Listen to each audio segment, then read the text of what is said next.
गुरवे गौरचन्द्राय राधिकाये तदालये कृष्णाय कृष्णभक्ताय तद्भक्ताय नमो नमः। कृपया क्षमतामपराधिजनं कलुषायुतसक्तसुदीननरं सुपथे परिचालय सर्वदिनं प्रणमामि च माधवदेवपदम्।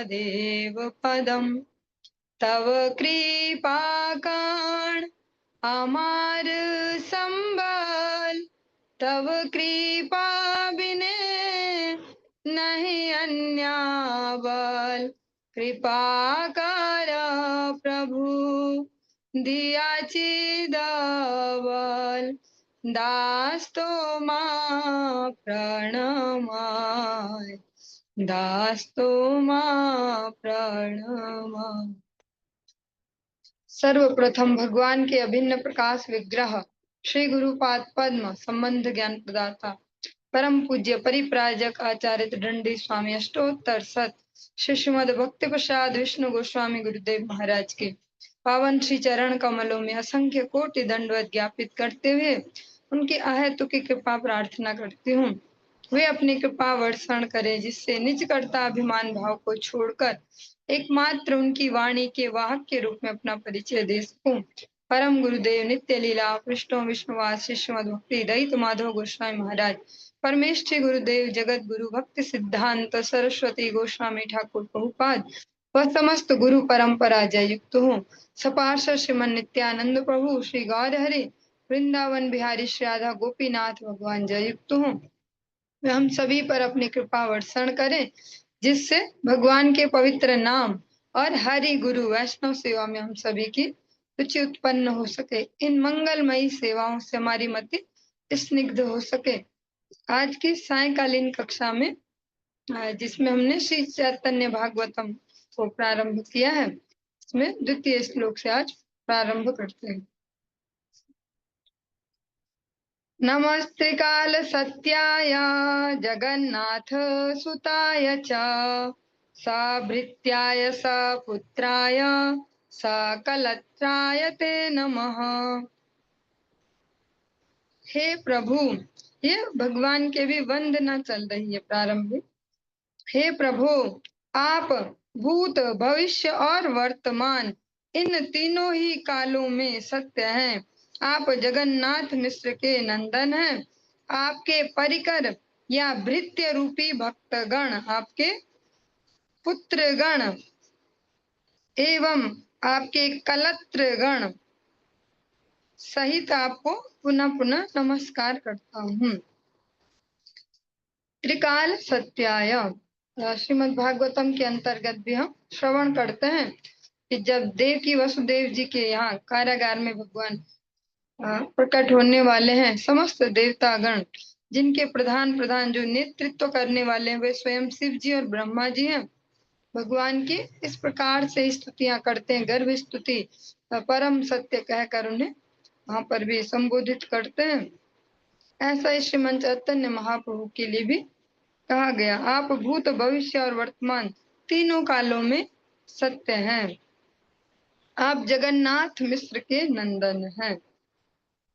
आपके परिकर या भृत्य रूपी भक्तगण, जो भक्तगण होते हैं, जो कह सकते हैं एक प्रकार से गृहस्थ या ऐसा, और जो भक्ति में है महाप्रभु की धारा में, वे उनके भृत्यों के रूप में उनकी गणना होती है, उनके दास के रूप में।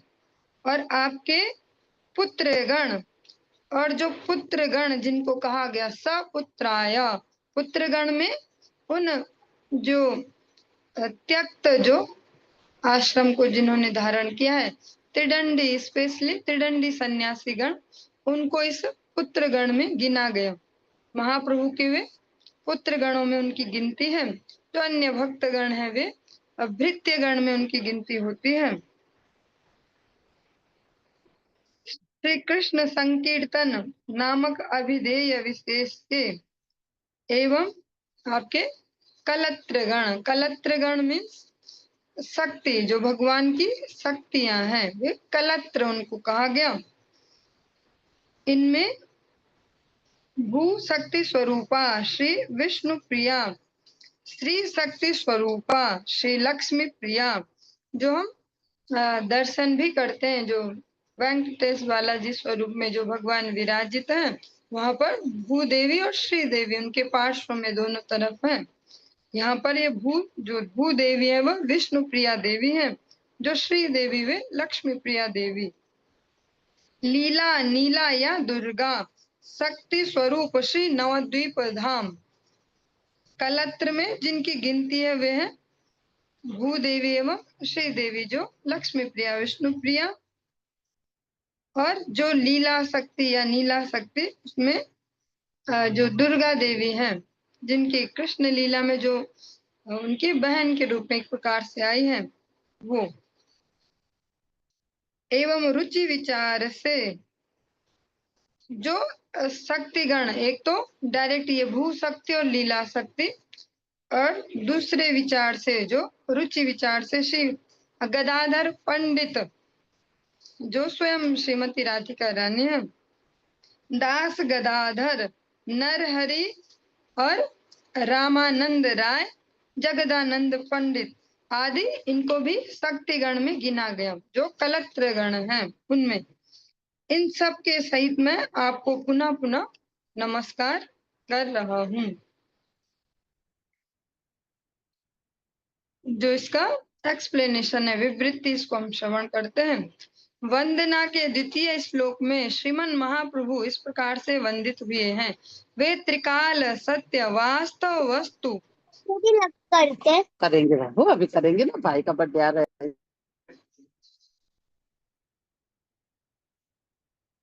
वे त्रिकाल सत्य वास्तव वस्तु अर्थात जन्म मृत्युहीन नित्य तत्व हैं।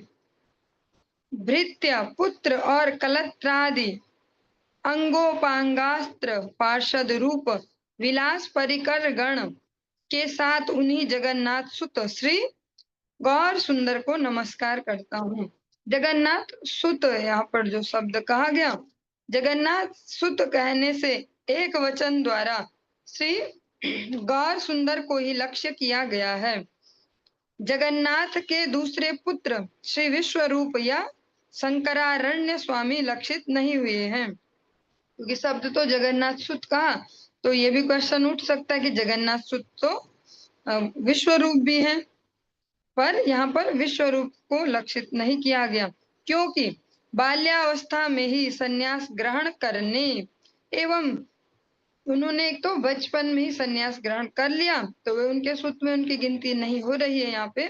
दूसरा, किसी उदासीन शिष्य के दीक्षा गुरु न होने के कारण उनके प्रति विशेष दोनों विशेषण, एक सकलत्र वर्ड आया इस श्लोक में, एक सपुत्र।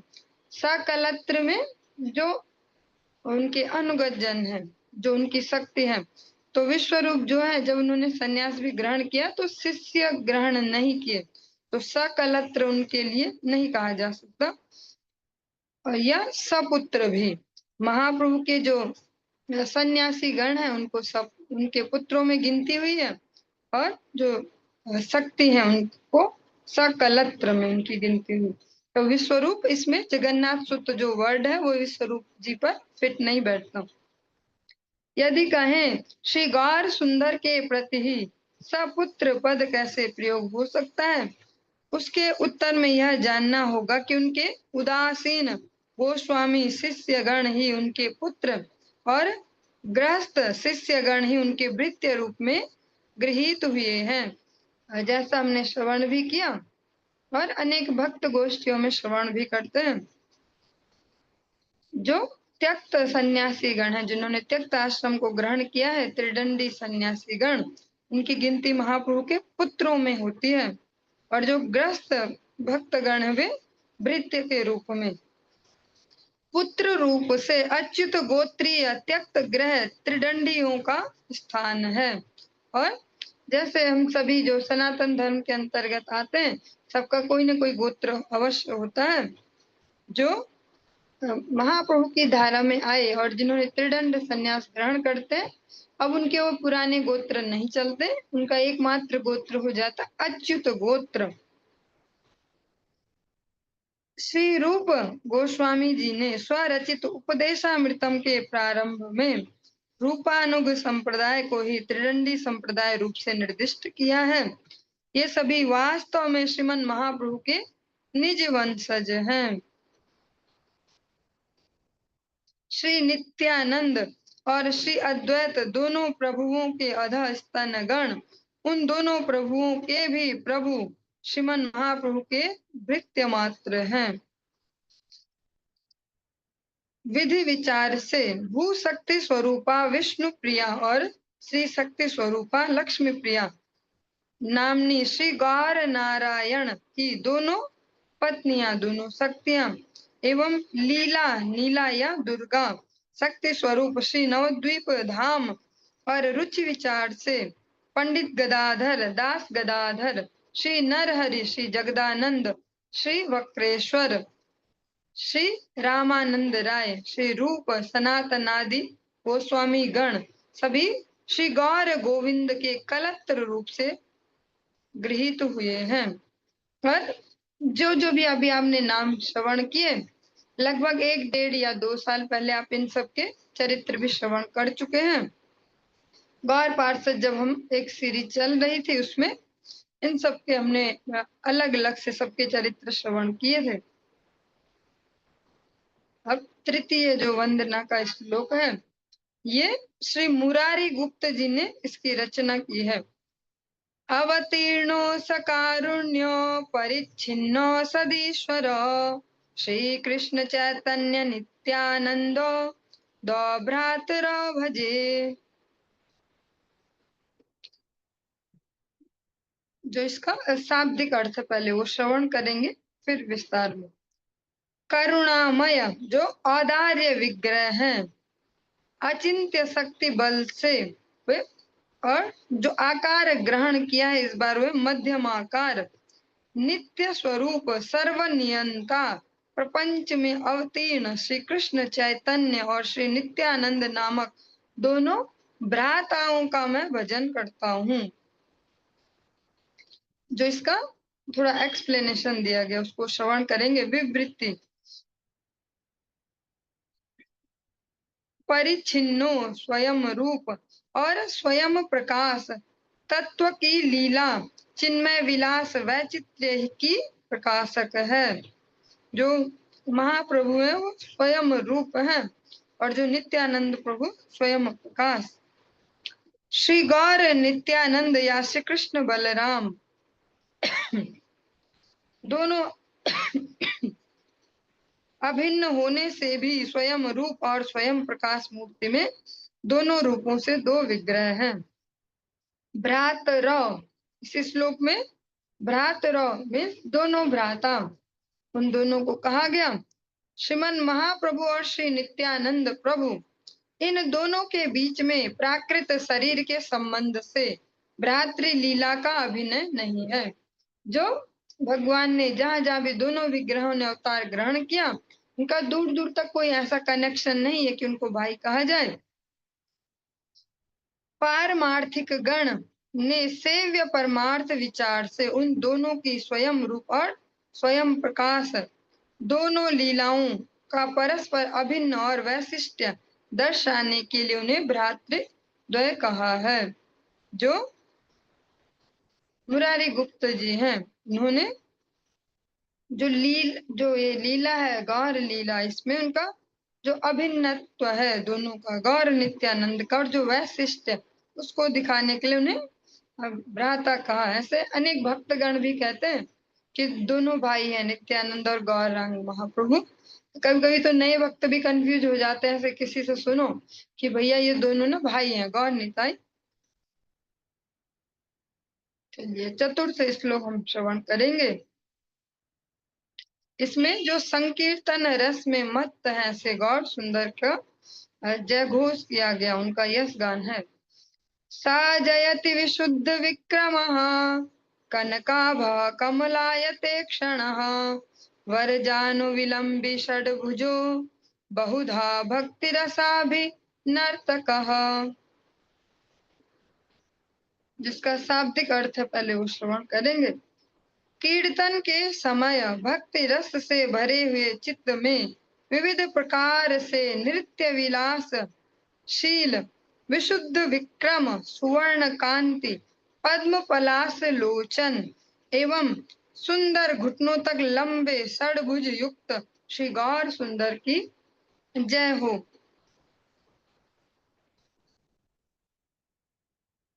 जो इसकी विवृत्ति है, जो एक्सप्लेनेशन थोड़ा उसको श्रवण करेंगे। बहुधा भक्ति रसाभिनर्तकः, जो 5 प्रमुख रस हैं भगवत भक्ति में और 7 गौण रस, ये सब मिलकर सभी रस मिलित होकर भक्ति रस का उदय कराते हैं।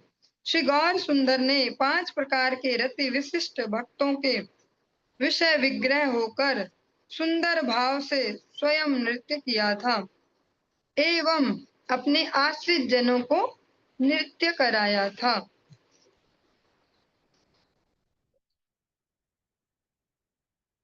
अब पंचम जो श्लोक है इसको श्रवण करेंगे।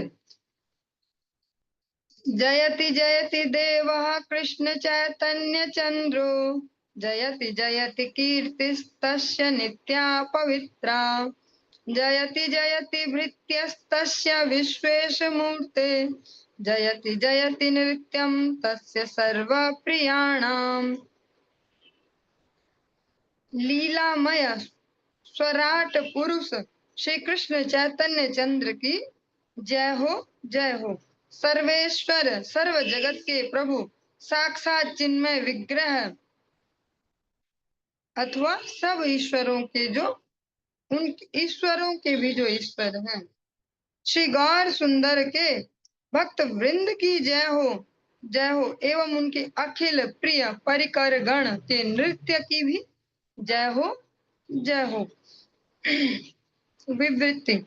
श्री नवद्वीप धाम से श्री गौर सुंदर के प्रस्थान के बाद उनकी अनुगत मंडली उन्हें संबंधाधि देवता श्री कृष्ण चैतन्य चंद्र रूप से निर्देश करती थी। वो पहले गौरांग, गौर सुंदर, गौर हरि इस प्रकार के नाम से जाने जाते थे निमाई, लेकिन श्री नवद्वीप धाम से जब वे चले गए, संन्यास जब ग्रहण हो गया भगवान का, लीला इस प्रकार की, तो श्री कृष्ण चैतन्य चंद्र फिर उनको ऐसा ही सबने उच्चारण किया। श्री रूप गोस्वामी स्वरचित स्तव में कहते हैं, जिसको हम महाप्रभु के प्रणाम मंत्र के रूप में कहते हैं, नमो महावदन्याय कृष्ण प्रेम प्रदायते कृष्णाय कृष्ण चैतन्य नामिने गौर तुषे नमः। यहाँ पर भी कृष्ण चैतन्य नाम बोला गया। शेष लीलाय नाम धरे श्री कृष्ण चैतन्य श्री कृष्णे जाना या सब विश्व कैला धन्य। कोई यह न समझे, थोड़े से ये जो शब्द हैं और जो इनके सार भी थोड़े क्लिष्ट हैं हम सभी के लिए लगभग, क्योंकि अभी तक हम उत्तर भारतीय होने के कारण अधिकार भी नहीं है इतना गौर लीला में, पर वे गौर सुंदर नित्यानंद प्रभु ही कृपा करेंगे, श्रील गुरुदेव गुरु वैष्णव कृपा से प्रयास कर पाएंगे थोड़ा थोड़ा। कोई यह न समझे कि श्री चैतन्य मंगल के बदले गौर मंगल, चैतन्य भागवत के बदले में गौर भागवत, श्री चैतन्य चरितामृत के बदले में गौरांग चरितामृत, अथवा चैतन्य चंद्रोदय के बदले में गौर चंद्रोदय नाम आदि नाम ग्रहण करके अचैतन्य के आश्रय द्वारा वे श्री गौरांग की शिक्षा प्रणाली को कलंकित कर सकते हैं। भगवान ने जो चैतन्य नाम लिया है इसका भी विशेष उद्देश्य है। चैतन्यता जो अपने जीवन के प्रति चैतन्यता या नित्य जो अपना स्वरूप है उसके प्रति चैतन्यता, उसको उजागर करने का पथ भगवान ने सभी को दिया, इसलिए चैतन्य नाम ही दिया। और जगत गुरु भक्त सिद्धांत सरस्वती गोस्वामी ठाकुर प्रभुपाद ने इसीलिए जो प्रथम मठ मंदिर जो स्थापित किया उसको भी चैतन्य मठ ही नाम दिया।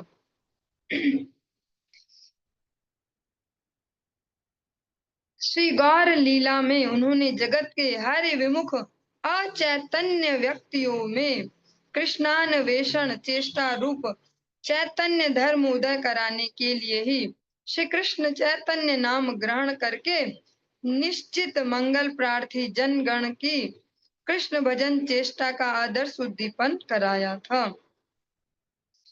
भगवान ने जो श्री कृष्ण चैतन्य नाम ग्रहण किया वो अपने आप में विशिष्ट है। प्राणी मात्र में जीव मात्र में चैतन्यता स्थापित करने के लिए, वरना गौर सुंदर या गौरांग महाप्रभु वही नाम आगे भी चलता। जैसा ऐसे अनेक अनेक पंथ हैं भी जिनमें गौरांग शब्द यूज किया गया, जैसे गौरांग नागरी, ऐसे ऐसे अनेक अनेक पंथ हैं जो महाप्रभु के नाम से ऐसे चल रहे हैं, लेकिन काम वहां कुछ और चलता है। श्री गौर सुंदर महावदान्य और कृष्ण प्रेम प्रदाता हैं। ये ही उनकी परम पवित्र नित्या कीर्ति है। जो महाप्रभु है उनका जो वैशिष्ट्य है, जो विलक्षणता है, जो स्पेशलिटी जो ऐसे कह पाएंगे, वह है उनकी अपार जो करुणा है, औदार्य, जो दयालुता। भगवान श्री कृष्ण भी इतने दयालु नहीं हुए, उन्होंने भी जो जैसा जीव आया उसके हिसाब से उसका हिसाब किताब किया, मारने लायक फटाक से मार के किनारे। महाप्रभु ने परम औदार्यता को दिखाया। ये युग ही ऐसा, इसमें औदार्यता ही चलेगी। और हम सभी जो गुरु वैष्णव अनुगत्य में चलने का प्रयास कर रहे हैं, हमें विशेष रूप से चेष्टा करनी होगी जबरदस्ती ये औदार्यता अपने जीवन में लाने की, क्योंकि महाप्रभु की यही धारा है। स्वभाव में नहीं है, हमारे रिएक्शन जैसे सामने होगा वैसे ही देंगे, पर फिर भी प्रयास करके हो पाएगा। भगवद कृपा से अपना प्रयास भी इसमें बहुत आवश्यक है। अब प्रैक्टिकली अपने अपने व्यवहारों का अन्वेषण कर सकते हैं, कैसे इनमें थोड़ी और इम्प्रूवमेंट लाए, जो हमारे व्यवहार देखकर कोई कह पाए हाँ महावदान्य प्रभु की धारा में है ये। और कृष्ण प्रेम प्रदाता, महाप्रभु की जो अन्य एक विशेषता है कृष्ण प्रेम प्रदाता।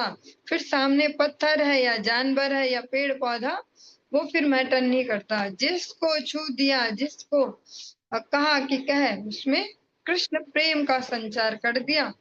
जब हम सभी श्रवण कर रहे थे गौर पार्षद चरितावली, तो उसमें जब राय रामानंद, सार्वभौम भट्टाचार्य, ऐसे सुंदर सुंदर जब प्रसंग हम सभी ने श्रवण किए, तो उनमें आपने श्रवण किया होगा महाप्रभु की एक लीला कि वे कृष्ण प्रेम के महाभाव में जो अधिरूढ़ महाभाव है, जो केवल श्रीमती राधिका रानी ही जिसका आस्वादन कर सकते हैं, अन्य कोई इस जगत में कोई भक्त कोई नहीं, उसी भाव से महाप्रभु भावित होते हैं।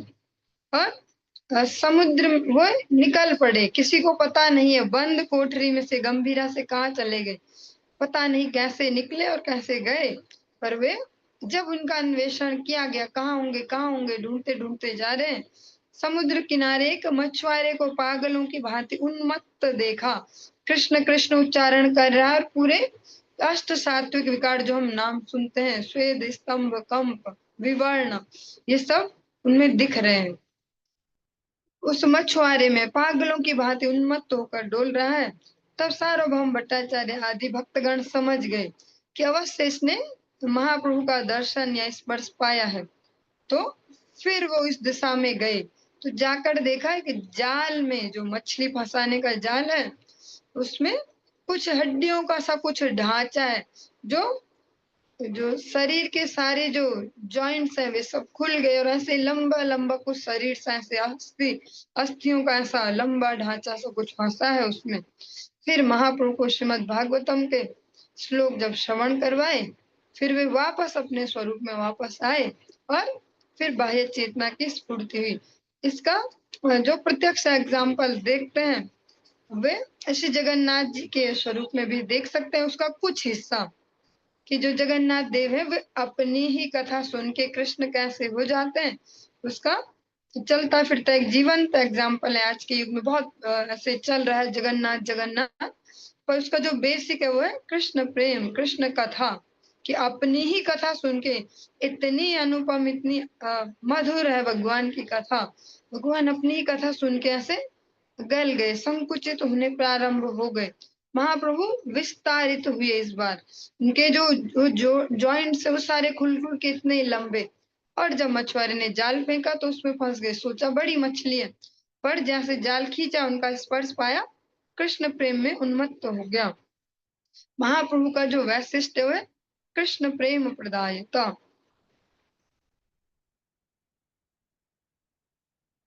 उन्हीं विश्वेश मूर्ति विश्वम्भर गोलोकपति के भृत्य स्वरूप, सभी प्रकार के भक्तगण ही उनके लाडले और उनकी सारी संपत्ति और महेश्वर्य के अधिकारी हैं। और ऐसा सुनते ही हम सबको बहुत सुंदर लगेगा, महाप्रभु संपत्ति रख गए हमारे लिए, पर वो संपत्ति अधिकारियों को ही मिलती है।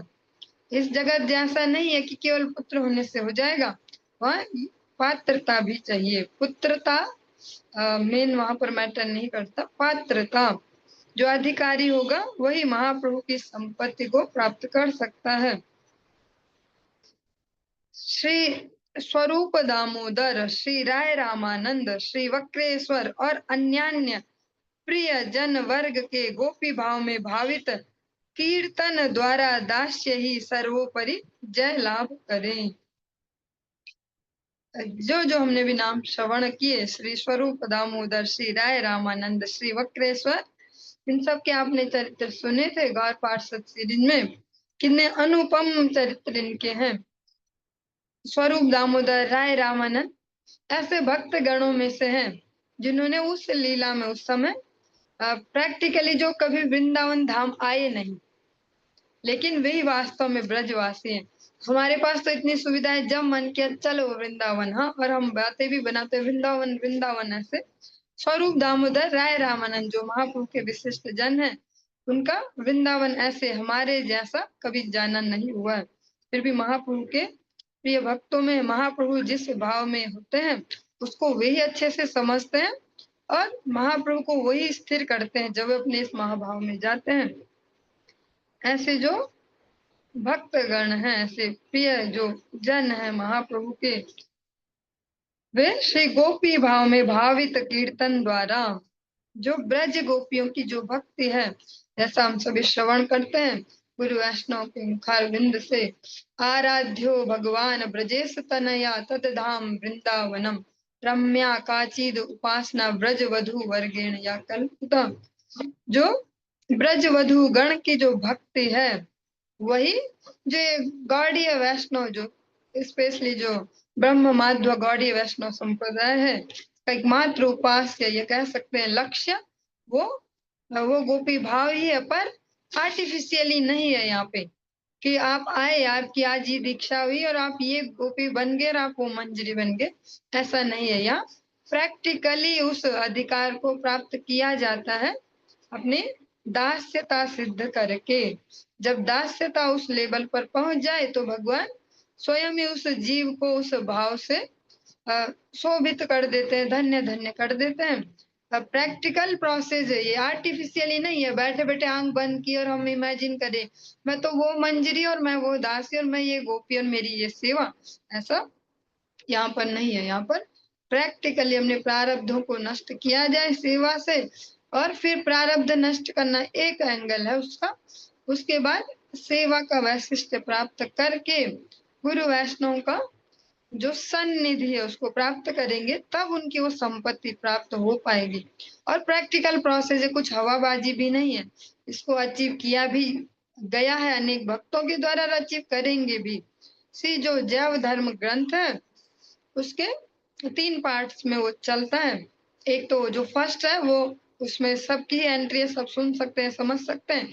फिर रस तत्व अगले 2 पार्ट जो है वो हमारे अधिकार से भी बाहर है, फिर भी पढ़ सकते हैं पर समझ में आएंगे नहीं। जो उसका फाइनल जो हिस्सा है उसमें 2 भक्तों की ऐसी चर्चा की गई है प्रैक्टिकली, एक वज्रनाभ नाम के और एक उनके मामा है विजय कुमार। उन दोनों की उस ग्रंथ के उस हिस्से में उन दोनों पर ही वो सारी चर्चाएं दी गई। प्रैक्टिकली दोनों ने इन भावों को प्राप्त किया। जो भांजे हैं जो वज्रनाभ, वो गोप भाव से, सखा भाव से सखा भाव से भगवान के भक्त, उन्होंने उस भाव को प्राप्त किया। प्रैक्टिकली वे गृहस्थ आश्रम में गए, उन्होंने उस भाव को प्राप्त किया। अपने जो श्रेष्ठ जन हैं, जो उनके दीक्षा गुरु, शिक्षा गुरु, उनके सानिध्य में उन्होंने उस भाव को प्राप्त किया। जो विजय कुमार है, जो मामा है, वे गृहस्थ आश्रम में नहीं गए, वो त्यक्त आश्रम में गए। उन्होंने जो दासी वाला जो भाव है राधा रानी की, जो अनुगत जनों में, उस भाव को उन्होंने प्राप्त किया। तो ऐसा भी नहीं है कि असंभव है, पर अभी हम सबके लिए बहुत दूर की ये बात है। अभी हम इनको श्रवण कर सकते हैं, लालसा उत्पन्न हो सकती है मन में कि लक्ष्य वो है, पर प्रैक्टिकली जो प्रोसेस है उससे गुजरना होगा। अगर आईएएस बनना हमारा लक्ष्य है, पर प्ले ग्रुप में एडमिशन लेना ही पड़ेगा, फिर वहां से धीरे धीरे धीरे प्रैक्टिकली आगे बढ़ेंगे। एकदम से कुछ नहीं हो पाएगा। किसी को संतान चाहिए, बहुत लालसा संतान हो जाए, पर उसके लिए 9 मास उसको, उस बालक को, उस जो कन्या, उसको गर्भ में धारण करना ही होगा। 2 दिन में वो भान नहीं आ जाएगा, हो गई संतान, हो गई। उसमें जो टाइम पीरियड है वो सब लगेगा ही। ऐसे भक्ति राज्य में भी है, सब कुछ अचीवेबल है, और उसका जो प्रोसेस है, गुरु वैष्णव अनुगत्य, उनका अनुशासन, स्वच्छंदता इस जगत में नहीं है। स्पेशली जो गौड़ीय वैष्णव भक्ति है, उसमें स्वच्छंदता का कोई स्थान नहीं है। संपूर्ण अनुशासन में जीवन जी के, सेवा को करके फिर अधिकार प्राप्त किया जाता है। फिर गुरु वैष्णव प्रसन्नता से जीव को अधिकार प्रदान करते हैं। इसीलिए जो नित्य लीला पुरुष श्री भक्ति वेदांत नारायण गोस्वामी महाराज जी हैं, उन्होंने, उनका बहुत बड़ा इस फील्ड में बहुत बड़ा योगदान है गौड़ीय वैष्णव जगत में। उन्होंने प्रैक्टिकली उसको जगत में आदर्श स्थापन भी किया, और आने वाली जो जनरेशन है, जैसे हम जैसे और आगे भी आएंगे, उनके लिए इस फील्ड को बहुत अच्छे से एक्सप्लेन भी किया। पर सावधानी के साथ ही हम उसको समझ पाएंगे। श्रवण के अधिकारी भी गुरु वैष्णव के पास ही हो पाएंगे। चलिए, आज की इस चर्चा को यहीं पे विश्राम देंगे, आगे कल कंटिन्यू करेंगे। हरे कृष्ण।